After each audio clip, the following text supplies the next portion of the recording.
Magandang umaga muli mga kapatid. Tayo naman po sa mensahe. Ibinasa po ito ni kapatid na Joshua. Ito po sa Kawikaan, unang kabanata, sa talata 20 at 33. Proverbs chapter 1, verse 20 and verse 33.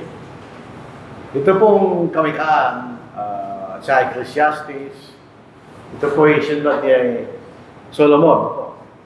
Dahil siya binigyan ng karunungan ng Diyos, pinili niya yun eh. Dahil kung ano ang kaloob na gustong ibigay sa kanya ng Diyos, ang pinili niya karunungan kanya. Yun ang pinili niya. Kung sinasabi nila ang kanyang karunungan, ay tanyag sa panahon niya. May puputang mga tao sa kanya, dahil nababalitaan nila ang kanyang karunungan kanya. Ito pong bahagi ito ng Kawikaan. Once upon a time, naalala ko ito eh. May isang kapatid na doon sa Valdez building ito eh, matagal na. Binata pa ako noon. Nagtatanong sila kung yung magulang nila kanya ay pwede pang maligtas kasi nasa manig ng karamdaman. Pero merong sabihin, merong sitwasyon na hindi nararapat. Ginamit nila itong Kawikaan na ito. Pero itandaan po natin itong Kawikaan na ito ay hindi na isulat sa mga pentil, hindi. Ito yung naisulat sa mga Diyo. Siyempre, pag ito'y isinulat ni Solomon, ito'y isinulat sa mga Diyo. Siyempre, sila po napailan sa kausan ni Moises. So, ito po, basahin natin sa Tagalog. Ito pong pananalitang ito ay hindi naman literal. Tingnan nyo, ang karunungan ay sumisigaw ng malakas sa lansangan. Kanyang inilalakas ang kanyang tinig sa mga pamilihan. So, sumisigaw sa mga panulukan. Sa pasukan ng mga pintuang bayan, kanyang sinasabi, hanggang kailan ang mga walang buwan, kayo iibig sa inyong kawalang kaalaman. Hanggang kailan ang mga manunuya ay matutuma sa panunuya. At ang mahangal ay mamumuhi sa kaalaman. Sa aking saway ay bumaling kayo. Narito ay bubuhos ng aking espiritu sa inyo. Ang mga salita ko ay ipapaalam ko sa inyo. So, yung dalawang salita para wala ibig sabihin. No? Pagka ibubuhos ng espiritu sa kanila, ibig sabihin, ipapaalam niyo ang kanyang salita. Sapagkat ako'y tumawag at kayo tumanggi, iniunat ko aking kamay at walang nakinig. At dahil ang lahat ng payo, binalan niyo ng basaysay, at tayo yung tagapin ng aking saway, ako naman ay tatawa sa inyong kapahamakan. Ako'y manunuya kapag ang takot sa inyo ay dumating. Kapag ang takot ay dumating sa inyo na parang bagyo, at ang inyong kapahamakan ay dumating na parang ipo-ipo. Kasi natin ng panahon na ito, wala pang pag-asa, wala pang weather bureau, wala. Hindi nila alam kailan dating ang bagyo. Hindi rin nila alam kailan dating ang ipo-ipo kanya. Bisa biglaan lang. Kapag ang hirap at tapis ay dumating sa inyo, kung magkakay tatawag sila sa akin, ngunit hindi daw sasagot. Hahanapin nila akong mabuti, ngunit hindi nila akong matatagpuan. Sapagkat kinamuhihan nila ang kaalaman. Doon po sa lumang Tagalog, pinagtanim ganyan. Pinagtanim nila ang kaalaman ganyan. So yun po ang mahirap sa mga lumang lengguwahe. Yung ipinagtanim ganyan sa panahon natin, yung nagtatanim. Pero sa kanila, ikay nagtanim ng puot, ganyan na kayo, pinagtanim ganyan. At hindi nila takot sa Panginoon. Ayaw nila sa aking payo, hinamak nila ang lahat ng pagsaway. Kaya kakainin nila bunga ng kailang mga sariling lakad at mabubusog sa kailang mga sariling mga pakana. Sapagkat ang pagkaligaw ang pumapatay sa walang alam at ang pagsasawalang bahalang sumisira sa hangal. Ngunit ang nakikinig sa akin ay tatawag tiwasay at papanatag na walang takot sa kasamaan. So ito ang sinulat po ni Solomon panahon na yun. Ano yung context ng aklat na ito, mga kapatid? Pagbabasahin natin ang buong Kawikaan, ang sinasabi sa bawat bahagi, ang takot sa Panginoon ng simula ng kaalaman. In other words, parang sa eskwelahan. Pag wala kang takot sa iyong guro, ay di ka matututo. Pag natatakot ka, yun ang dahilan bakit ka natututo. Kaya po yung mga nauna nag-aaral na mabagsik yung mga mga nagtuturo, mas natuto sila. Kasi natatakot sila sa kailang mga guro. Alala sa Panginoon, dahil siyempre, yan ang makapangyarihan Diyos sa lahat. Kung nakita mong kapangyarihan, hindi kayo natakot kanya. Ito ang simula ng kaalaman kanya. Upang tayo matuto ng karunungan at pangaral, ito po yung chapter 1 pa rin. Upang ang mga salita ng pagkaunawa ay malaman, upang tumanggap ng turo sa matalinong pamumuhay, sa katwiran, katarungan, at pagkapantay-pantay. So ito po aklat ng kawikaan, isang practical na aklat. Ito'y nagbibigay ka ng karunungan, ng pagkaunawa, para sa matalinong pamumuhay kanya. Sa katwiran, sa katarungan, pagkapantay-pantay. Kahit mas pamahalaan, sabi niya. Upang mabigyan ng talino walang muwang, kaalaman at mabuti pasya sa kabataan niya. Upang marinig din ng matalino at lumago sa kaalaman, kung ikay matalino na kanya, lalagawa pa sa iyong kaalaman. At magtamo ang taong may unawa ng kausayan. Upang unawa ng kawikaan at ng pagsasalarawan ng mga salita ng pantas at ng kailang mga palaisipan. So ito ay layunin ng aklat na ito kanya, magkaroon ka ng karunungan. Sa iyong pamumuhay kanya, sa katwiran, katarungan, pagkapantay-pantay kanya. Ngayon, wala kang alam kanya, ikay matututo. Yung kabataan kanya, malalaman mo ang kaalaman, mabuting pagpapasya kanya. Dahil ang kakulangan sa kabataan, yung mabuting pagpapasya. At kung matalino ka lang kanya, lalo ka pang lalo sa kaalaman. Kung ikaw ay taong may unawa na, lalo ka magiging mahusay kanya. So ito ang layo din ng aklat na ito. Very practical itong aklat na ito ni Solomon. Ito ay para sa mga Hudyo ng panahon na yun, para din sa atin. Dahil wala naman pong pagkakaiba as far as tayo po ay tao ng Diyos. Tingnan nyo. Kung ano sinabi ni Solomon, yun din sinabi ni Pablo sa Bagong Tipan. Ang lahat ng mga kasulatan ay kinasiya ng Diyos. Actually, ang pagkaunawa po niyan, ang lahat na kinasyang kasulatan ng Diyos sa niya. Kasi kung general yan, lahat ang pinag-uusapan, hindi. Ang pinag-uusapan ng ito ay mga sinulat na kinasiya ng Diyos sa niya. At ang mapakinabangan sa pagtuturo, sa pagsaway, pagtutuwid, at sa pagsasanay sa katwiran. Upang ang tao ng Diyos ay maging ganap, nasasangkapang lubos sa lahat na magawang mabuti. So, hindi na sinasabi ni Solomon. Hindi na sinasabi ni Pablo. In other words, generally speaking, yan ang pakinabang sa salita ng Diyos. Kung tayo po'y may takot sa Panginoon kanya, yan ang maging motivation para gusto mong malaman kung anong sinasabi ng Diyos. Dahil sa takot mo sa kanya, siyempre, kayo mapaparusahan, alam natin ang kanyang kapangyarihan. Kaya dapat ay meron tayo pagnanasa ng karunungan na galing sa Diyos. Doon po sa unang sulat ni Pablo sa mga taga-Korinto at mga sumusunod na kabanata, sinabi ni Pablo na ang karunungan ng Diyos ay ng tao ay walang kabuluhan. Hindi mo kanya makikita ang daan ng kaligtas sa pamagitan ng karunungan ng tao kanya. Hindi lang kanya binigyan ng paraan ng karunungan ng tao para makilala nilang Diyos kanya. So, yan, karunungan ng tao ay karunungan pero meron siyang kakulangan. So, sabi, kung makikita natin at makilala natin ang Diyos sa kanyang pagka-Diyos kanya, dapat magnasa tayo ng karunungan mula sa Diyos. Hindi naman sinasabi natin na lahat ng karunungan ng tayo masama. Hindi naman. May karunungan ng tao na tayo po ay nakikinabang sa mabuting paraan. Pero may karunungan ng tao na walang kabuluhan.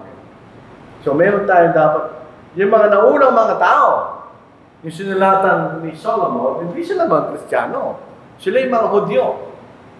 Hindi sila katulad natin na meron na tayong katotohanan sa kaligtasan. Wala sila. Sila'y tumitingin pa lang sa darating na panahon, na darating ay isang tagapagligtas. Wala pa silang gano'n. Pero kailang excitement ay makikita natin. Tingnan sa Psalm. Mahal na mahal ko ang iyong kautusan. Dito sumakto sila Sumakto sila doon sa salin. Ito'y siya kong binubulay-bulay sa buong araw. It is my meditation day and night, sabi sa English. Ginawa akong higit na marunong kaysa sa aking mga kaaway na mangutos mo kanya. In other words, kung ikay nakikipagdigma, Alala mo lang kung gagawin ng kaaway mo kanya. Sapagkat ito'y laging kasama ko. Ako'y may higit pang pangunawa kaysa lahat na aking mga guro. Sapagkat aking binubulay-bulay ang iyong mga patutuo. Ako'y nakakaunawa na higit kaysa nakatatanda. Isipin natin, ang pagkaunawa at karunungan ay dumarating sa panahon. Sabi, ang wisdom kasi galing sa experience, etc. Kung ikay bata, wala ka itong gano'n. Pero dito, sinushortcutan niya. Hindi ka na kailangan maging matanda para makaunawa ka kanya. Sapagkat aking iniingatan ang iyong mga salita. So, iniingatan niya, pinagbubulay-bulay, pinag-aaralan niya kanya. Yun ang benepisyo na nakuha niya. Sa lahat ng masamang lakad, ay pinigil mo ang mga paa ko upang aking masunod ang salita mo. So, ito po yung reflection. Kapag ka tayo susunod sa salita ng Diyos, hindi tayo pupunta sa mga bagay na hindi maganda. Ako hindi lumihis sa mga patas mo, sapagkat tinuruan mo ako kaya. Napakatamis ang iyong mga salita sa panlasa ko. Higit na matamis kaysa pulot sa bibig ko. Pagka pinag-uusap pagkain, hindi ka magbibintis. Yun din na sinasabi niya rito. Huwag ka magbintis kanya. Para pagkain masarap. Sa pamagitan ng iyong mga tuntunin, ay nagkaroon ako ng kaunawaan. Kaya kinapuputan ko ang bawat buwan na daan. So in other words, ito itang magandang sandigan ng ating buhay. Ganyan. So kailangan pag gano'n, hindi mo pinanasaan na malaman mo. Ganyan. Isa pag nakabalita tayo ng isang magandang bagay, pinupunta tayo. Dasal tayo doon. Ito gano'n din ang sinasabi ng sa awit na ito. So dapat magkaroon ka kanya excitement na malaman mo ang salita ng Diyos. Sapagkat dito kanyang karunungan na sinasabi niya. So, ang salita ng Diyos, hindi karunungan ng tao ang itinuturo, kundi karunungan ng Diyos. So, itong aklat na ito ang karunungan ng Diyos. In other words, dahil nandito yung karunungan ng Diyos, itong aklat na ito higit sa lahat ng aklat. Ito ang pinaka-importante aklat sa lahat ng aklat. Nandito ang karunungan ng Diyos. Sa ibang mga aklat, karunungan lang ng tao yun. Dito sabi niya, karunungan ay sumisigaw ng malakas sa lansangan. Kaya, sabi-sabi, pagka ito'y katotohanan kanya, hindi mo kinahiyaya. Kasi sinisigaw ng malakas. Kaya inilalakas sa kanyang tinig sa mga pamilya para marinig. Siya'y sumisigaw sa mga panulukan, sa pasukan ng mga pintuang bayan kanyang sinasabi. So itong sinasabi nito sa ipinapakala kanyang salita ng Diyos sa lahat ng lugar. In other words, para malaman ng tao ang kanyang kalooban. Ito pong pananalitang ito ay hindi literal. Alala naman tayo nakikita ang karunungan na sumisigaw. Hindi naman sumisigaw ito. Hindi sumisigaw ba ito? Hindi naman. Bakit siya sumisigaw? Kanya. Ito po yung tinatawag na personification. Ginagawa mo may buhay, walang buhay. Ginagawa mo rin may karunungan, walang karunungan. Kanya. Para bagang yung karunungan ay tao. So, sumisigaw kanya. Kaya nalalaman ng mga tao ang karunungan ng Diyos. Lalo, may nangangarap, ibig sabihin. Pero dito, ginamit lang din yung karunungan kanya. Para tumukoy sa karunungan ng Diyos. Pero obviously, may ginamit ng taong Diyos para maituro kanyang karunungan. So, gumamit lang po ng talinhaya para mas magandang pakinggan. So, pinapangalan po karunungan ng Diyos. Ano ang response ng tao? Dali, yung sa bahay, meron sila pinag-uusapan. Ano ngayon, sikat eh. Pero ko, sila yung mga yun. Interesado sila. Ano yung development? Ano ang response ng tao sa salita ng Diyos? Tinatanggap mo nila na, karunungan ng Diyos yun, kailangan natin tanggapin. Maganda pa sa atin yan, kanila. Yung mga kanilang response. Ito po ang kabanatang ito ng Proverbs. Ito yung pabala ng Diyos. Ito yung warning sa atin. Sabihin, sa lahat ng larangan ng tao, meron tayong interes, siyempre. Meron tayong gustong gawin, malaman. Parang tinatanong ng Diyos, yung karunungan gusto niya na malaman, ganyan. Yung ibang mga bagay gusto niya malaman. Aking magkaroon, gusto niya malaman ganyan. At totoo, hindi. Sabi dito, hanggang kailan mo walang mga buwang, kayo iibig sa inyong kawalang kaalaman. Doon po sa lumang Tagalog, sa inyong kamusmusan, ay mananatili sa inyong kamusmusan. Pero yung kamusmusan, positive yun eh. Pag tayo musmus talaga, wala tayong alam. Ito yung tao walang buwang, hindi sila saggol. Meron silang karunungan, o kay pagkaunawa. Nakakaintindi na sila. Hanggang kailan ang mga manunuya ay matutuwa sa panunuya at ang mga hangal ay mamumuhi sa kaalaman. So ito tatlong ito sinasabi sa atin. Ang tatlong kaisipan o sagot sa karunungan ng Diyos. Siyempre, makikita natin, ito yung karunungan ng Diyos, ito yung maraming pagmutihan pupunta sa iyo, kanya. So, ang inaasahan ng Diyos, yung mga tao, tatanggapin nila yun. Kasi hindi. Di sa panahon ni Solomon, hindi gano'n kaya lang sagot. Hindi yan ang response nila. Mga walang muwang kanya, sabihin, walang alam. Walang muwang kanya. Ang kagulan ng kamuwangan sa kalooban ng Diyos ay kasalanan. Sabihin, sinasabi ng Diyos sa kahit karunungan maganda. Kailangan niyong malaman. Pero hindi mo inalam. Sabi ni Santiago, ang sino mang nakakaalam ng paggawa ng mabuti at hindi niya ginawa, ito'y kasalanan sa kanya. So, hindi natin na naalam ang kalooban ng Diyos. Ito po isang kasalanan din. Kaya maging maingat kayo sa inyong paglakad, hindi gaya ng mga mangmang, kundi gaya ng marunong. So, yun ang ibig sabihin, makikita nyo ng kahulugan ng mangmang. Minsan, may nagtanong sa akin sa Facebook, kailangan ba lahat ng mga maaral ay matalino? Hindi. Pero kailangan sila maging marunong. Hindi pareho yun. Yung katalinuhan, ito isang natural na binibigay sa tao, nasa kanya yun. Hindi mo pwede matutunan yung katalinuhan. Pero pwede kang maging marunong. Okay ba yun? Yung mangmang, alam niya ang dapat niyang gawin, pero hindi niya gagawin. Ang marunong, alam niya dapat niyang gawin, at gagawin niya. Kahit hindi ka matalino, alam mo ang dapat mong gawin, at gagawin mo nga. Yan ay isang marunong. Sabihin, alam mo dapat, gawin mo. Sa simpleng halimbawa, sabi ng Pag-asa, meron signal number 5 na bagyuhan niya. Aling gagawin ng mangmang? Hindi siya alis. Oo, okay lang yun. Tapos dumating yung bagyo, namatay siya. Yan ang mangmang. Yung marunong, mag-evacuate na tayo, delikado rin ito. Hindi naman siya matalino, pero siya marunong. Alam niya, dapat niyang gawin, gagawin niya. Na sinasamantalang panahon sapagkat ang mga araw ay masasama.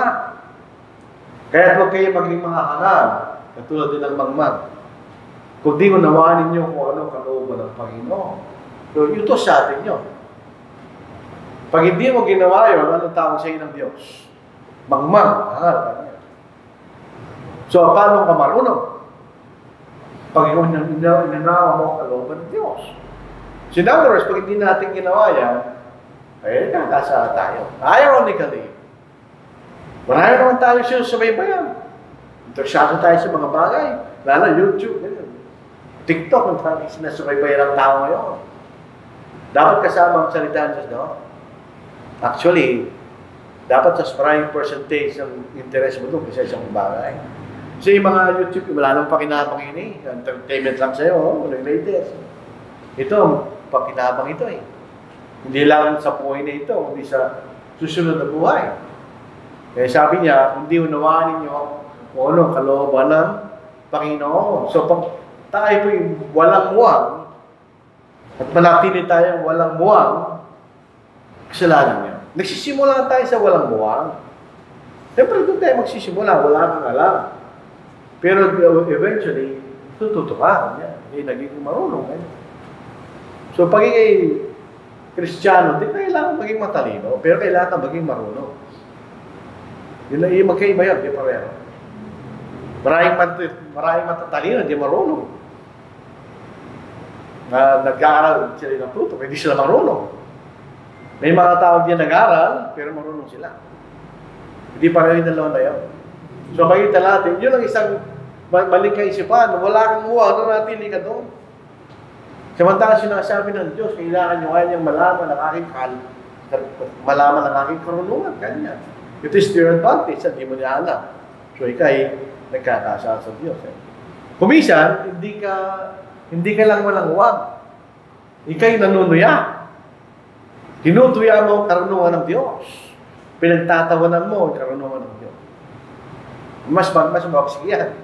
Kaysa doon sa isa. At yung isa, wala lang sa mo. Pero kasalanan pa rin yun. At yung mga hangal ay namumuwi sa kaalaman.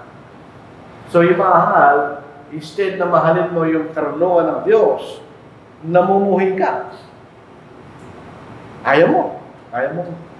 May mga taong gano'n, pag pinag-uusapan mo na yung salita, huwag na natin pag-usapan yan. Ibahin natin ang usapan. May mga taong gano'n. Hindi natin naintindihan wag gano'n. Pero ibig sabihin, may mga malangmuwag na natili sa kailan. Pagiging walang muwag, kanya kasalanan nyo. At nanunuya. Yung nanunuya, ini-ignore nila ang panawagan ng Diyos. Kaya sumisigaw nananawagan siya, tinatawag tayo ng Diyos. Diyos sa 2 Thessalonica, chapter 2, verse 14. Hindi nga lang mismo ang Diyos ang tumatawag. Pero gumamit siya ng mga tao. At sa pamagitan ng mga tao yun, tinatawag tayo ng Diyos. Sa 2 Thessalonians chapter 2, verse 14. Dito'y tinawag niya kayo sa pamagitan ng aming Ebanghelyo upang magkamit ng kalalatian ng ating Panginoong Jesucristo. Paano sila naligtas? Sila'y tinawag ng Diyos sa pamagitan ng Ebanghelyo kanya. So dito rin po sa Kawikaan, tinatawag sila ng Diyos. Dito kayo kanya, dito kayo. Dito yung karunungan ng Diyos, kanya na, tumatawag sila. Tumatawag ang Diyos. Sapagkat ako'y tumawag, at kayo tumanggi kanya. Iniulat ko aking kamay, ito lang makinig. Dito kayo kanya. Di ba kayo tumatawag? Dito kayo kanya. Ayaw na lang sila At dahil ang lahat ng payo ay winalan niyo ng saysay, ayaw tanggapin na aking sawayan. So yung pag-iignore sa salita ng Diyos, ay panunuya kanya. Tinutuya mo ang Diyos, itinanawagan siya, binabaliwala mo kanya. Ikay rin niya, pagkakaroon kanya. Kinamumuhin mo ang kalooban ng Diyos. Bakit? Pagka tayo po'y natuto sa karunungan ng Diyos, hindi ka maging masama. Nasa sa atin yun. Pero pagka hindi mo napag-aralan at nalaman ng kalooban ng Diyos, kaya magiging masama. Walang natuto ng Biblia, naging masama. Kung sumunod sa Biblia, wala. Wala kang mababasa. Nagiging masama lang tayo pag hindi tayo consistent. Pero pag consistent tayo sa pagsunod, hindi ka magiging masama. Dahil hindi ka na nalayo ng Biblia. Kaya pag in-ignore mo siya, ano sinasabi mo? Pag tinanggihan mo si Pablo, hindi si Pablo ang tinanggihan mo. Ang Diyos ang tinanggihan mo. May bahay gano'n sinabi ni Pablo. Hindi ako tinanggihan. Sa panahon ni Samuel, na humingi ng hari bansang Israel, nagsumbong si Samuel sa Diyos. Sabi ng Diyos kay Samuel, huwag ka maghari kanya. Hindi ikaw ang tinanggihan nila. Ako ang tinanggihan nila para huwag maghari sa kanila kanya. So pag ini-ignore natin ang salita ng Diyos, ang Diyos ang ating tinatanggihan. Ano pang response nila? Kinapapuotan nila, dineject nila, dinispice nila ang karunungan ng Diyos. Wala kwenta karunungan niya. Yan ang response nila. Sapagkat kinamuhian nila ang kaalaman at hindi pinilit takot sa Panginoon. Ayaw nila sa aking payo, hinamak nila lahat ng pagsaway. Hindi po lahat ng hindi Kristiyano sa mga tao, hindi naman. Hindi natin sinasabi yun. Maraming mga hindi Kristiyano, mabuting tao. May mabuting kalooban. Ano problema nila? Hindi na tinanggap ang kaalaman ng Diyos. Hindi natin sinasabi lahat tayong Kristiyano, mabuting tao, hindi. May mga kapatid na hindi consistent. May mga hindi Kristiyano, mabuting tao. Pero hindi sila maliligtas. Bakit? Hindi nila pinili ang kaalaman ng Diyos. Hindi nila pinili ang takot sa Panginoon. Kaya, pareho lang yun. Pag hindi mo pinili ang takot sa Panginoon, hindi mo rin pinili ang kanyang kaalaman, kanya. Kaya pag naniniwala ka sa Diyos, kailangan maniwala ka sa Biblia. Pag naniniwala ka sa Biblia, kailangan maniwala ka sa Diyos. Kasi hindi pwede paghiwalay yung dalawa. Paano natin nakilala ang Diyos? Sa Biblia. Sino nagbigay ng Biblia? Ang Diyos. So doon lang natin siya makikilala sa panahon natin ngayon. Sa pamagitan na sinulat niya sa atin. Paano kung hindi mo tinatanggap yun? Yun ang sinasabi ng Diyos. Kinamuhian nila kanya. Tinakwil nila kanya. Binababa nila kanya ang aking karunungan. So isipin po natin ang damdamin ng Diyos. Siya'y nag-aanyaya kanya. Pumunta kayo rito. Nandito ang magandang karunungan. Magandang advantage sa inyo. Makakabuti sa inyo. Hindi mo tinatanggap. Parang naging pita ng mga tao na kilala mo, mahalaga sa'yo, mayroong okasyon, inibenta mo siya, hindi sila pumunta. Tapos sa balita mo, may iba silang pinuntahan. Ano pakiramdam mo? Sabi, masasaktan ka. Ano ba? Hindi sila pumunta. Inibita ko naman sila ngayon. Iba pinuntahan nila ngayon. Sasaktan ka. Ganon din ang Diyos. At dito kanyang karunungan, tapos kinamuhin mo, pero meron ka ibang inaalam, hindi yung karunungan ng Diyos. Kanya. So ito isang kaisipan ng mga tao sa panahon ni Solomon. So, ang appeal ng Diyos sa mga kaaway ng katotohanan, hindi natin pwedeng labanan ng Diyos. Sabi nga ng Diyos si Pablo, mahirap mo kanyang sipain ng matulis kanya eh. Ang katotohanan ng matulis, sisipahin mo kanya, sino masasaktan? Ikaw. Sisipahin matulis, sino masasaktan eh? So dito po sa verse 23, sa aking saway ay bumaling kayo. Narito ibubuhos ko aking espiritu sa inyo at ang salita ko ipapaalam ko sa inyo. Hindi niya tinatanggi ang kanyang kalaman. Ito'y available sa lahat. Kaya lang, bumaling kayo kanya. Kunin niyo kanya. Alamin niyo ay kalaman. Ano sinasabi niya? At makikita niyo kanya ang kagandahan ng aking karunungan. This is Romans chapter 12, verse 2. Doon na sinasabi ni Apostle Paul. Sabihin, kung ano sinabi sa Old Testament tungkol sa mga bagay na ito, hindi naman sinasabi. Basahin sa Romans 12, verse 2. Kung huwagin niyong tularan ang isang lubutang ito kanya. Kundi magbago kayo sa pamagitan ng pagbabago ng inyong pag-iisip. Kung mapatunayan ninyo kung alin ang mabuti, kasiyasya at lubos na kalooban ng Diyos kanya. Pag itinuon natin ang ating kaisipan sa sinasabi ng Biblia, makikita mo, gano'ng kaganda kanya ang kalooban ng Diyos. Pwede mo malalaman niya pag hindi mo inalam. At hindi mo binago yung kaisipan.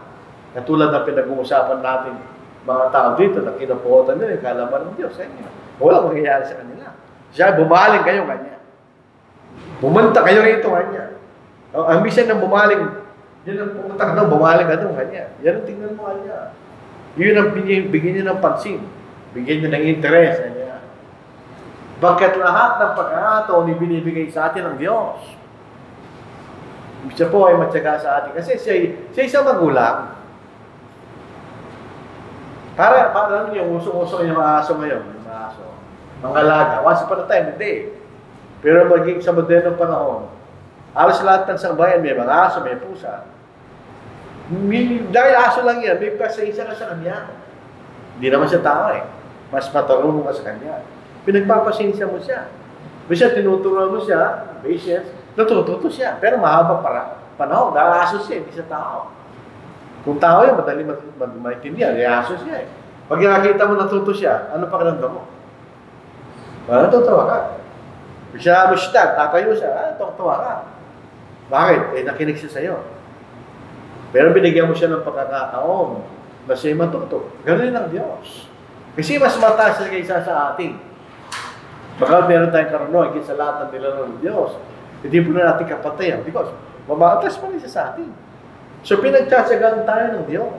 Lahat ng pagkakataon, ibinibigay niya sa atin. Kaya nga hindi pa siya dumarating. Gusto nga natin dumating ang Panginoon.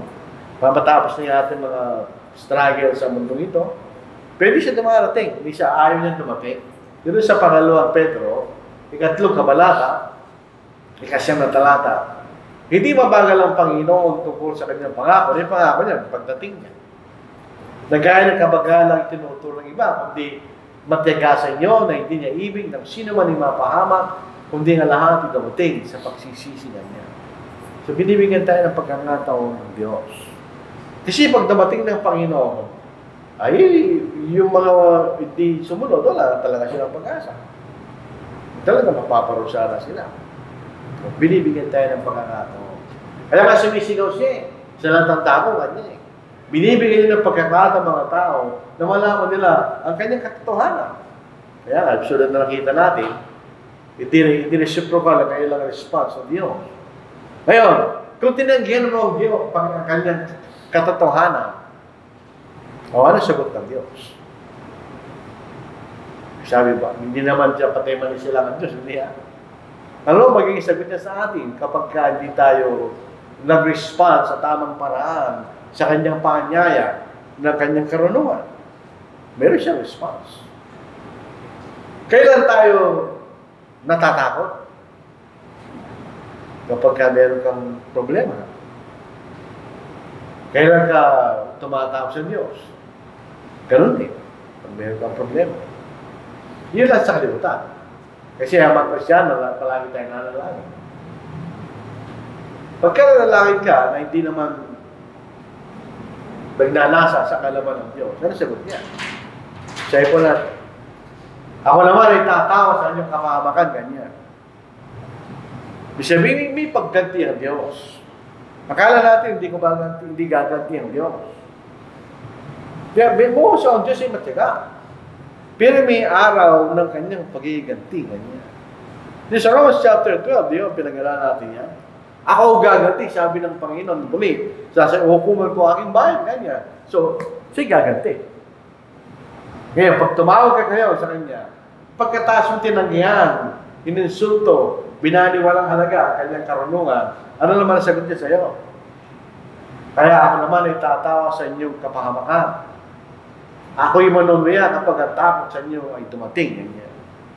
Kapag ang takot ay dumating sa inyo na parang bagyo, at ang inyong kapahamakan ay dumating na parang ipo-ipo, kapag ang hirap at tapis ay dumating sa inyo, lahat ng problema yan eh. Kapahamakan, ganyan. Pag ay pupunta sa lugar na delikado, kapag ang takot ay dumating, ganun din. Kaya pag dumating yung bagyo at ipo-ipo, sa panahon ito, sabi natin kanina, wala pang nagpapaalam na darating na bagyo. Wala. Wala rin nagsasabi, maaaring dumating ang tornado sa lugar na ito. Ganyan. So, meron sila radar, nalalaman nila. Wala bang gano'n. So, biglaan lang yan. Imagine natin kung bilang may bagyo ngayon, hindi natin alam. Pwede gano'n lang, takot mo pagka gano'n. Kapag ang hirap at tapis, ay dumating sa inyo ay. So ito na yung mga bagay na kinatatakutan ng tao. Pag biglang dumating, tatawag tayo sa Diyos. Hindi siya sagot. Pero saan ba nakatingin ng Diyos? Saan nakatuon ang kanyang pandinig? Sa kanyang mga bayan, sa bayan niya. Sapagkat ang mata ng Panginoon ay nasa mga matuwid at ang kanyang mga tenga ay bukas sa kanilang mga panalangin. Ngunit ang mukha ng Panginoon ay laban sa mga gumagawa na masama kanya. So hindi siya nakatingin sa masama. Siya nakatingin sa kanyang mga anak. Doon siya interesado makinig sa kanilang mga panalangin. Doon siya nakatingin. Kaya hindi mo tinanggapan niyang kalooban, hindi siya nakatingin sa iyo. Ibig sabihin. Kaya tatawag ka, hindi siya sasagot, hindi siya nakatingin sa iyo. Yun ang ibig sabihin, no? Hindi siya nakatingin sa iyo. Hindi siya interesado sa iyo. Hindi ka interesado sa kanya. Binibigyan kanya ng pagkakataon, hindi ka interesado. Hindi rin siya interesado sa iyo. Pag dumating ang pagkakataon, kay tatawag at tumingin ng tulong, hindi rin naman siya sasagot.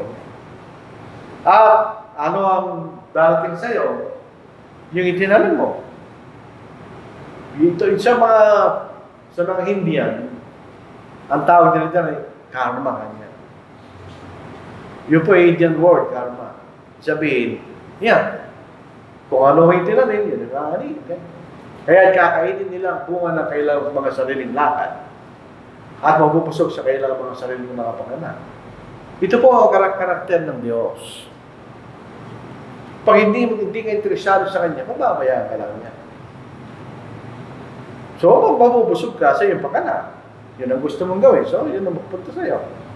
Sa Romans chapter 1, di ba ganun ang nangyari sa mga Gentiles, pinalitan nila ang kalalatian ng Diyos, ng kalalatian ng mga bagay na nilalagay ng Diyos, nangyari sa kanila. Yung mga lalaki, naging bakla, yung mga babae, naging tomboy. Bakit nagkaganon? Eh, yun ang gusto nila. Yan ang logical consequence ng kailang rejection sa katwiran ng Diyos. Naging masama sila. So sabi niya, yun ang mangyayari sa'yo, sabi ng Diyos. Sa Job 4, ayon sa akin nakita ang mga nag-aaral ng kasamaan at nag-aasip ng kagaluhan ay ngayon ang inaani. Para lang sinasabi na. Kahit si Pablo, ganun sinabi niya. Kung ayaw yung tinanin yun, yung ani, ganyan. So sa Galatians chapter 6. So kung kinapupuotan mo nga niya, ang kanyang karunungan, yan din kanya, yung ani, ganyan. Yung Galatians chapter 6. Huwag kayong padaya, ang Diyos ay hindi maaaring lokohin sapagkat ang namang iyasik ng tao ay siya rin ang kanyang ani. Siyempre, kung nagtanim ka ng palay, hindi magbubunga ng manggayon, palay pa rin. Sapagkat ang nag-aasik para sa kanyang sariling laman, ay mula sa laman mag-aan ng kasiraan. So bata nag-aasik sa Espiritu, mula sa Espiritu mag-aan ang buhay na walang hanggan.